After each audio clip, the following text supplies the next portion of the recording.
Hey, it's Courier Girl, and I want to talk about maximizing fuel rewards. That's so important right now, especially with prices continuing to rise to, I think, the highest levels in history. So, how can we maximize savings so that we don't get hit quite as hard?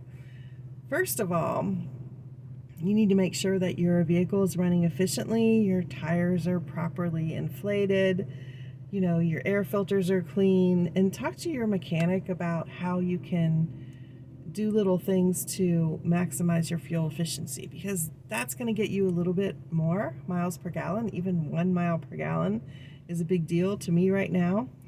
And so that's the first thing. The second thing is to maximize your fuel rewards. Make sure that you have rewards cards for all the gas stations that you frequent and that you're using them. And also look for gas stations that are giving extra rewards right now. I know around me, UDF, which is United Dairy Farmers, and Speedway are both giving 6 cents off a gallon when you use your rewards card. And probably other stations are too. Those are just the two that I go to the most. So they used to give 3 cents off, but they're doing 6 cents, I think, throughout the summer, and I am making sure that I use that every single time. Also, make sure that you pay attention if you have a route where you're going to the same locations. Make sure to pay attention to how much gas prices are, because for me, there's like 3 or 4 gas stations that I go to the most because they typically have the best prices. And today I went to one of them that usually has a great price, and the price was terrible. So I just drove on out of the lot and went to another one down the road that was a little bit, actually, like 40 cents cheaper. So yeah, make sure you're paying attention. And even if you're not on empty, if you see a good price at a gas station, pull in. I pulled in and I got like 2 gallons of gas the other day because it was a really good price, and I'm not passing those up anymore. Whereas before, when gas was lower, I would, drive until I was a little bit emptier so I didn't have to fill up as much. But yeah, now I'm topping it off if I see a good price. The next thing you can do is use a cashback credit card. So typically, credit cards, you can get 1 to 2% cash back, but sometimes you can find deals. For instance, every quarter, Discover has a deal where you get 5% cash back up to a certain amount for a certain category. Now, I don't think that I think right now they're doing gas, I'm not sure.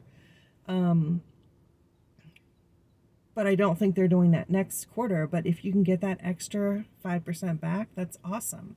Another thing is that some credit cards will have like 1% cash back, but then like 3% cash back in one category. And if that's the case, if you have a card like that, I happen to have a card like that through my bank where I can get 3% cash back, and I just keep it on gas and I use that card only for gas. So on $5 a gallon, 3% cash back would be 15 cents off a gallon, which is significant, and if you got that 5% back, if Discover's offering it, that's going to be 25 cents a gallon. So that's even more significant. When you're filling up, it can make a big difference. So look for those types of cards. Sometimes they're a little bit, depending on the company you get, they're a little bit stricter if you don't have great credit, but apply for them anyway and see what happens, even if you don't have the best of credit.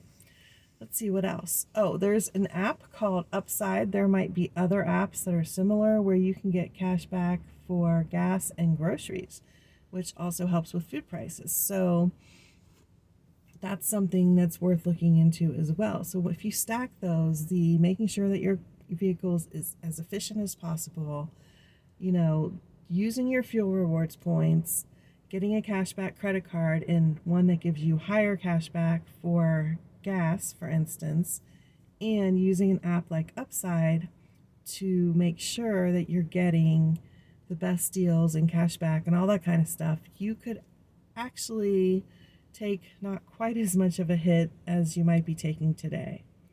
So still not going to be great because gas prices are just way expensive. And then the last thing is continue to talk to the people you're running for about fuel surcharges if they're not giving them to you. Some of them do, some of them don't. Some of them give you a little bit, but not really enough. So you have to keep negotiating and keep looking for better gigs if you're not getting the money that you need to get after you're paying for the extra cost of fuel. And that's just a decision that you're going to have to make on your own. So, yeah, that's it for now. Just wanted to share those ways to take a little bit of the pain out of the higher gas prices. Peace out, and I will see you on the road.